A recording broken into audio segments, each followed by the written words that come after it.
आचार्यं केशवं बादरायणगुरुरात्मेति मूर्तिभेद विभागनेभ्यो विद्याप्रदेया दक्षिणामूर्तये नमः। ओं शांति शांति शांति। वसुदेव सुतं देवं कंसचारुणमर्दनं देवकी परमानंदं कृष्णं वंदे जगद्गुरुं। नमस्ते रामचंद्राय माधवाय नमो नमः। गोविंदाय नमस्तुभ्यं। नमस्ते परमात्मने अद्वैत ब्रह्म रूपाय ज्ञान गम्याय ते नमः। नमः पूर्णारम्याय माधवाय चिदात्मने। ओं श्री परमात्मने नमः। श्रीमद्भगवद गीता बहुने में बीतीतानि जन्मानि तपचार्जुन तान्यं वेद सर्वाणि न त्वं वेद परन्तप अजो अपि सन्नव्यात्मा भूतानां ईश्वर विसन् प्रकृतिं स्वामधिष्ठाय सम्भवातात्माया यदा यदा हि धर्मस्य ग्लानिर्भक्ति वार्ता अभ्युत्थान धर्मस्य तदात्मानं सृजाम्यहं परित्राणाय साधूनां विनाशाय च दुष्कृतां धर्म संस्थापनार्थाय सम्भवामि युगे युगे जन्म कर्म च मे दिव्यम् एवं यो वेत्ति तत्त्वतः त्यक्ता देहं पुनर्जन्म नैति मामेति सो अर्जुन। बीतराग भया क्रोधा मन में अमाउपासदा दैवो ज्ञान तपसा पूता मध्वा मागता ये यथा मां प्रपदन्ते तांस्ते भजाम्यहं वर्तानुवर्तन्ते मनुष्य सर्वसनचेश। तो सारस्वत जी कह रहे थे कि मैं अपनी योग माया से आवृत हूँ, इसलिए सबके सामने प्रकट नहीं होता, मुझे सब लोग नहीं जान पाते। तो उपनिषद में आता है कि जिसने मनुष्य जन्म जो प्राप्त हुआ है उस आत्मा को जानने के लिए ही मनुष्य जन्म प्राप्त हो और किसी योनि में उस आत्म तत्व का ज्ञान नहीं हो सकता। बाकी इस ब्रह्मांड में सारी योनि भोग योनि। मनुष्य के पास विवेक है और उस विवेक के द्वारा उस आत्मा या परमात्मा को जान सकता है। क्यों नहीं जान सकता? भगवान कहते हैं नाहम प्रकाश योग माया समावृत है। योग माया से मैं आवृत हूँ, मतलब हमारी बुद्धि के ऊपर एक माया का आवरण पड़ा हुआ है। उस आवरण के कारण हम उस आत्म तत्व को आत्मा को नहीं जान पाते। उपनिषद में कहते हैं जिसने इस मनुष्य जन्म में आत्मा को जान लिया उसका तो ठीक है, जन्म मरण से मुक्त हो जाएगा। जिसने उस आत्मा को नहीं जाना उसको महती विनश्यति कहा, उसका महान विनाश हो गया। महान विनाश का मतलब है कि फिर वो 84 लाख योनियों में घूमना शुरू कर देगा। अगला फिर गीता पढ़ने वालों को चलो मनुष्य जन्म मिल जाएगा, लेकिन मनुष्य जन्म कैसा मिलेगा? उन दिनों में क्या हम इसी तरह स्वाध्याय कर पाएंगे? कहीं हम मतलब हमें ऐसा संग साथी ना मिल जाए कि भटक जाए विषयों में। कोई नहीं कह सकता कि क्या हो। कौन से कर्म भोगने के लिए अगले जन्म में प्रारब्ध के रूप में प्राप्त होंगे, कैसा कुल जन्म मिलेगा, कितनी आयु होगी, किस तरह की समस्याएं होंगी वगैरह वगैरह। तो इसी जन्म में उसको जानने का प्रयास करना चाहिए। और भगवान का जो केनोपनिषद का ये श्लोक है कि जिसने उस आत्मा को जान लिया उसका तो ठीक है, जिसने नहीं जाना वो फिर जन्म मृत्यु के चक्कर में पड़ जाता। तो यहाँ भाष में एक शब्द आया विवेकी पुरुष। एक तो विवेकी कहते हैं जिसको आत्मा अनात्मा का ज्ञान होता है। आत्मा क्या है, अनात्मा क्या है? अनात्म वस्तुओं के साथ वो अपना संबंध विच्छेद कर देता है। तो जैसे अनात्म वस्तु के साथ संबंध विच्छेद करता है तो क्या रह जाता है? आत्मा में उसको आत्मा का ज्ञान मिला। जब तक आत्मा के अलावा जितने भी वस्तु, व्यक्ति, पदार्थ, परिस्थिति, जो कुछ संसार, शरीर, मन, बुद्धि, चित्त, अहंकार, इंद्रियां, ये सब अनात्मा है। जब तक इनके साथ हमारा तादात्म्य संबंध बना रहता है तब तक हम उस आत्म तत्व को नहीं जान पाते। तो भाष्य में कहा है विवेकी पुरुष का एक नया दिया है कि जिसकी बाह्य विषयों की अभिलाषा निवृत्त हो। मतलब ऐसा पुरुष जिसके बाहर के विषयों की जो इच्छा है कि मैं विषय प्राप्त करूं, उतने विषय की प्राप्त करता है जितने शरीर के निर्वाह के लिए आवश्यक है। की आवश्यकता नहीं है, उसमें उनकी वो इच्छा नहीं करता। तो विवेकी पुरुष कहा है जिनकी बाह्य विषयों की अभिलाषा निवृत्त हो गई। वो क्या कर रहा है? मरकर, अर्थात इस शरीर आदि जो संसार है और हमारा शरीर है, इसको एक शब्द कितना बढ़िया कहा, अनात्म स्वरूप लोक से। इसको क्या क्या है? कौन सा लोक है? अनात्म स्वरूप लोक। ये भी लोक है। शरीर और संसार अनात्म स्वरूप, मतलब आत्मा नहीं, अनात्मा। ये अनात्मा का लोक है। और विषय भी सब अनात्मा है। तो जब हम विषयों की इच्छा करते हैं, विषयों की प्राप्ति में लगे रहते हैं, विषयों में सुख ढूंढते हैं, संसार में सुख ढूंढते हैं, तो हमारा जो अनात्म पदार्थों में ही हमारा मन लगा रहता है। तो उस आत्म तत्व को कैसे जाना जब हम अनात्मा से हमें फुर्सत नहीं, अनात्मा में इतने व्यस्त हो गए कि आत्मा क्या है इसके बारे में तो कभी सोचने की समय नहीं मिला, इस संसार में इतने व्यस्त हो गए। तो कहते हैं अनात्म स्वरूप लोक, शरीर को कितना बढ़िया शब्द इस्तेमाल करा, अनात्म स्वरूप लोक, शरीर आदि सब ले लिया इसमें, शरीर आदि, शरीर के अलावा आत्मा के अलावा जितना है वो सब क्या अनात्म स्वरूप लोक है। तो उसमें क्या करता, उसमें उसकी ममता और अहंता हो जाती है, मेरापन हो जाता है। मेरापन होने से किसमें मेरापन हो जाता है, अनात्म स्वरूप लोक में। जो हमारा शरीर और शरीर के साथ जितना ये हमारा छोटा मोटा संसार है, हमारा समाज जिसमें हम रहते हैं, उनमें हमारी ममता और अहंता हो जाती शरीर में। तो ममता अहंता के कारण हम इसके साथ बंध जाते हैं। तो कहते हैं शरीर आदि अनात्म स्वरूप लोक से जिसका ममत्व और अहंकार निर्वृत्त हो गया। बताओ, जिसकी ममता नहीं है, इसमें मेरापन नहीं है और अहंता नहीं है, मैंपन नहीं है, मैं मेरापन जिसका समाप्त हो गया, शरीर और शरीर से संबंधित जो भी कुछ है, वो ऐसा व्यक्ति हो जाता है, मतलब उस आत्म तत्व को प्राप्त कर लेता है। उसके लिए माया का, माया क्या है, ये जो सारा संसार है ये सब माया, माया से बनी हुई सृष्टि है। पदार्थ क्या है, माया से उत्पन्न पदार्थ है। विषय क्या है, माया से उत्पन्न विषय है। तामसी माया है ये। तो उस तामसी माया के हमें वो तामसी माया भटकाती है, तो उसी में हम लगे रहते हैं माया में। तो इस माया में ही आवृत है, मतलब माया के अंदर ही हम घूम रहे हैं। तो माया से परे जो वो आत्मा है उसको वो नहीं जान पाता। तो एक बढ़िया सा श्लोक जो कल बात हो रही थी, तम विद्या दुख संयोग वियोगम योग संचित, इसको पकड़ कर रखना कि जितना भी संयोग है हमारा, संयोग किसे कहते हैं कि जिसके, जो हमारे साथ सदा नहीं रह सकता और हम जिसके साथ सदा नहीं रह सकते, उसके साथ जो हम संबंध बनाते हैं उसको कहते हैं संयोग। और योग कहते हैं जो हमारे साथ सदा रहता हो, और जिसके साथ हम सदा रहते हैं उसके साथ योग होता है, वहां संयोग नहीं होता, योग होता है। योग का मतलब है नित्य योग, उससे कभी हम अलग ना होते हैं आत्मा। और अनात्मा क्या है, जो सदा ना रहता हो और जिसके साथ हम सदा नहीं रह सकते, शरीर और संसार। तो इसके साथ जो हमारा संयोग है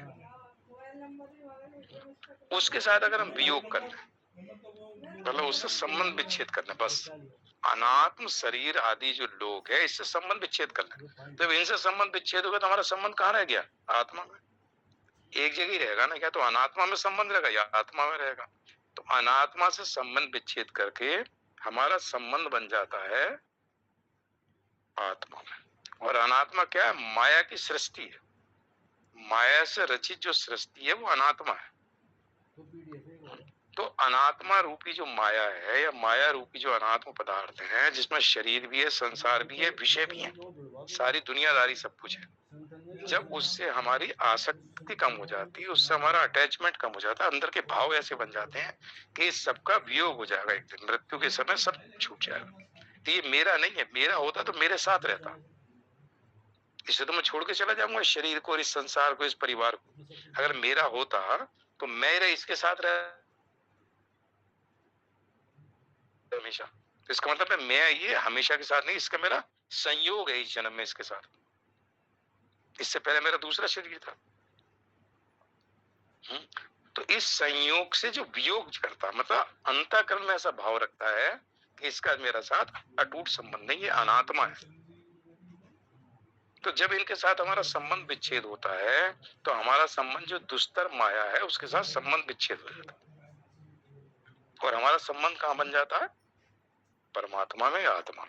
तो योग माया समृद्ध, योग माया से जो छुपा हुआ है, छुपा हुआ कैसे है कि हमारा पूरा समय, हमारा पूरा मन, हमारी बुद्धि इस अनात्मा रूपी जो माया की सृष्टि इसमें लगी रहती है। देखो दुर्गा सप्तशती में देवी का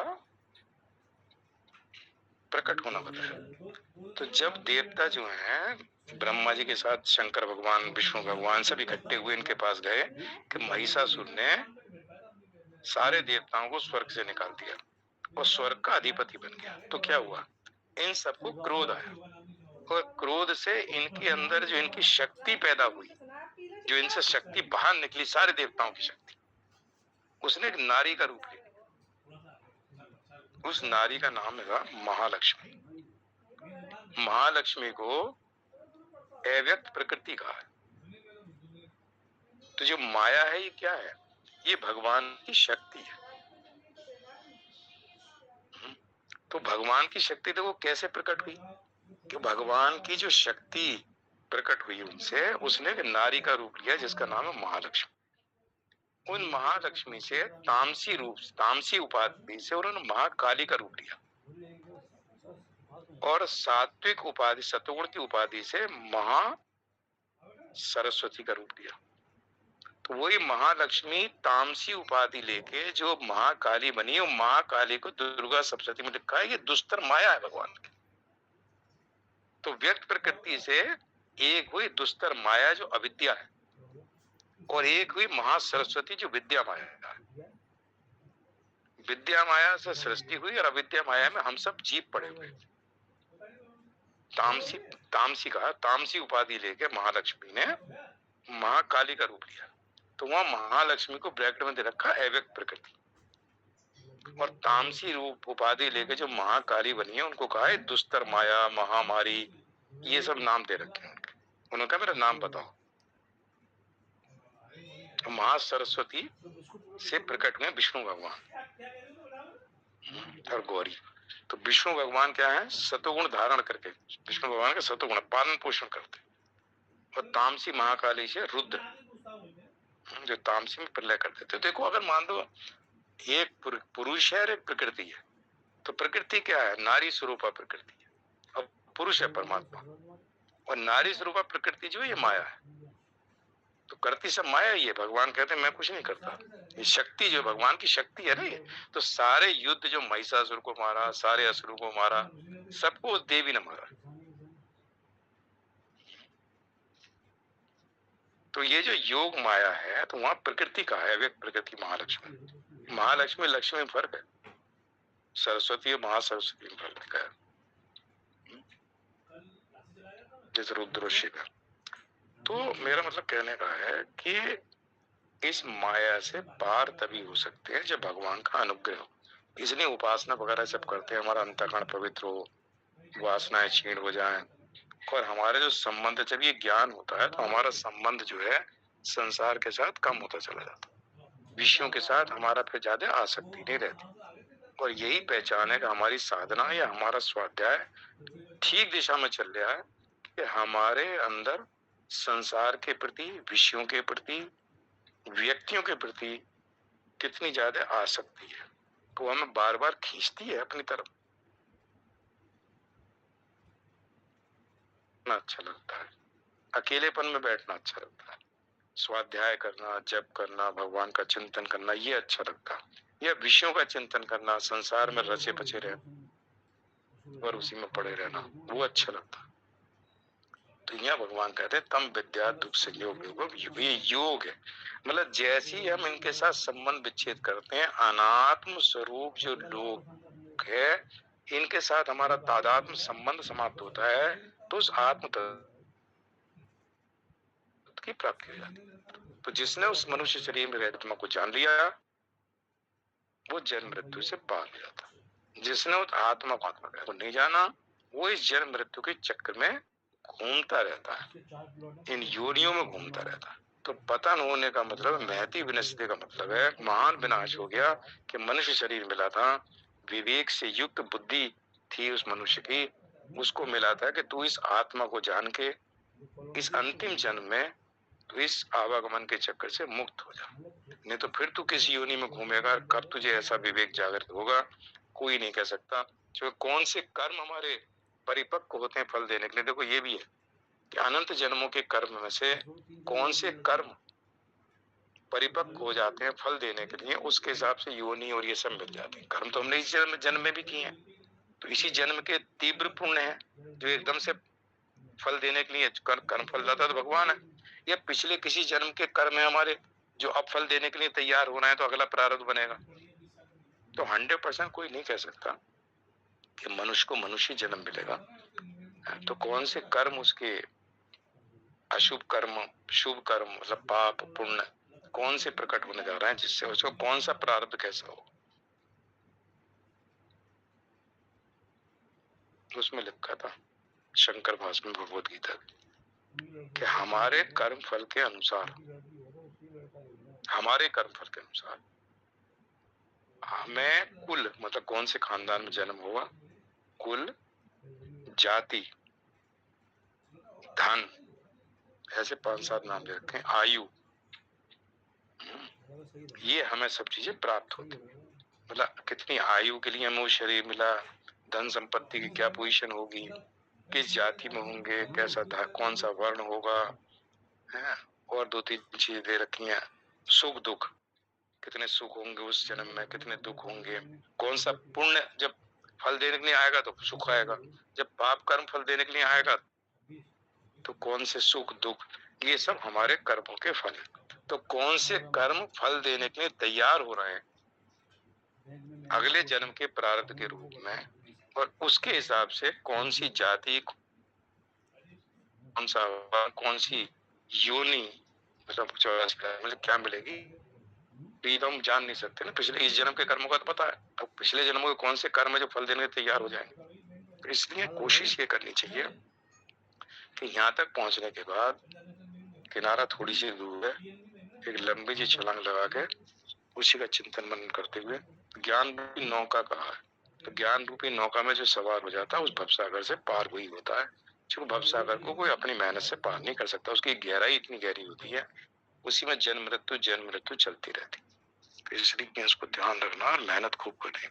ओम पूर्णमदः पूर्णमिदं पूर्णात् पूर्णमुदच्यते पूर्णस्य पूर्णमादाय पूर्णमेवावशिष्यते। ओम शांति शांति शांति। श्री कृष्ण पूर्णस्तु। हरि ओम तत्सत्। जय श्री कृष्ण।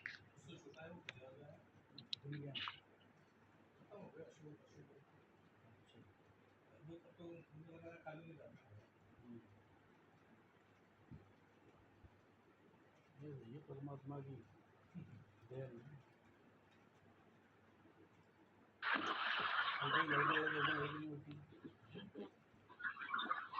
हाँ हाँ मैया जय श्री कृष्ण।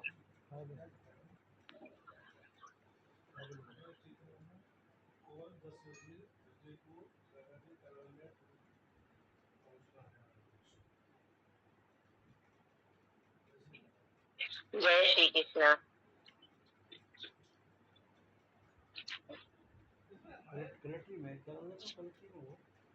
एक नदी थी बांस की, जंगल बीच निवास, किंतु कहीं से आ गई मधुसूदन के पास।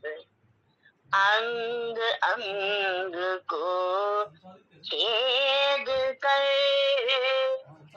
भरा मधुर संगीत, राधा राधा गा उठी बंशी बन कर प्रिय।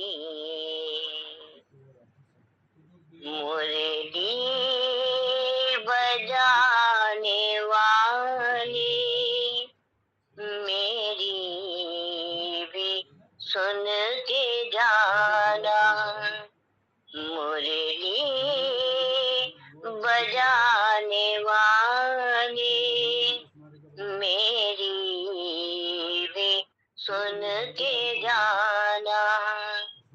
जो दर्द दे चले हो, जो दर्द दे चले हो, उसकी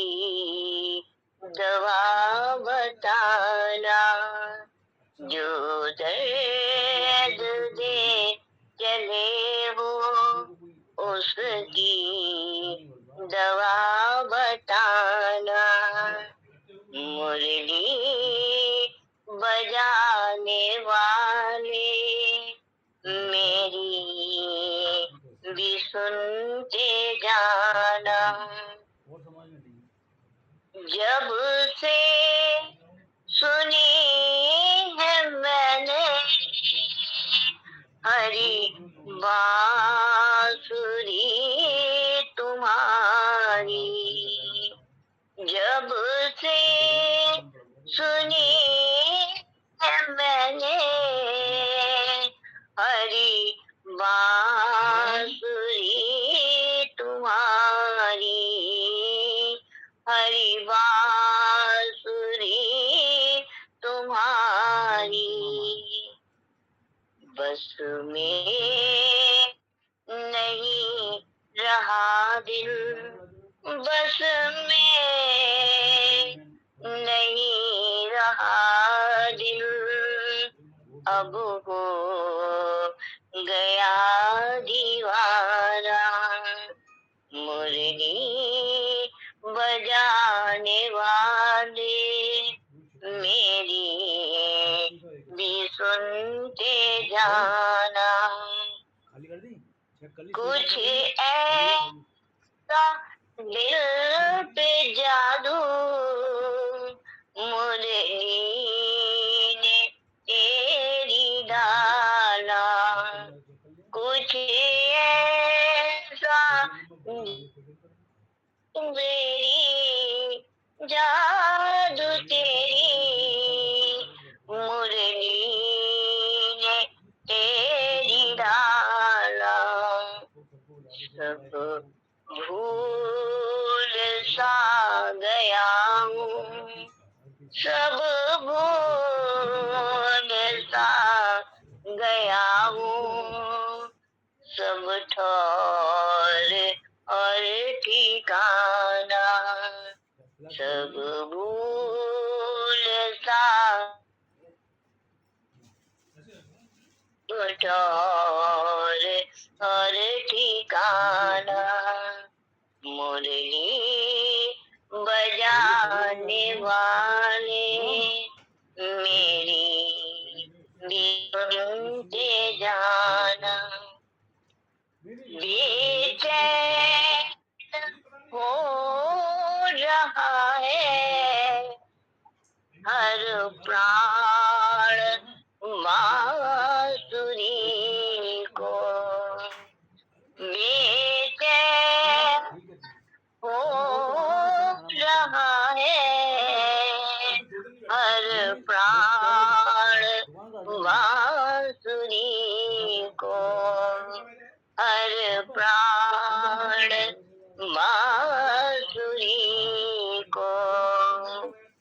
तुझको कसम हमारी, तुझको कसम हमारी, एक बार और सुनाना, एक बार और सुनाना। मुरली बजाने वाले मेरी भी सुनते जाना। सावन की भीगी बात, सावन की भीगी रातें करनी थी तुमसे बातें, सावन की भीगी रातें करनी थी तुमसे बातें। तुम आए ना सावरिया, तुम आए ना सावरिया, आती है तेरी यादें। तुम आए ना सावरिया, आती है तेरी यादें। मुरली बजाने वाले मेरी भी सुनते जा। जाना, जो दर्द दे चले वो उसकी दवा बताना, जो चले वो उसकी दवा बताना, मुरली बजाने वाले मेरी भी सुनते जाना। जय श्री कृष्ण। सभी को सादर प्रणाम, सादर नमन। जय श्री कृष्ण।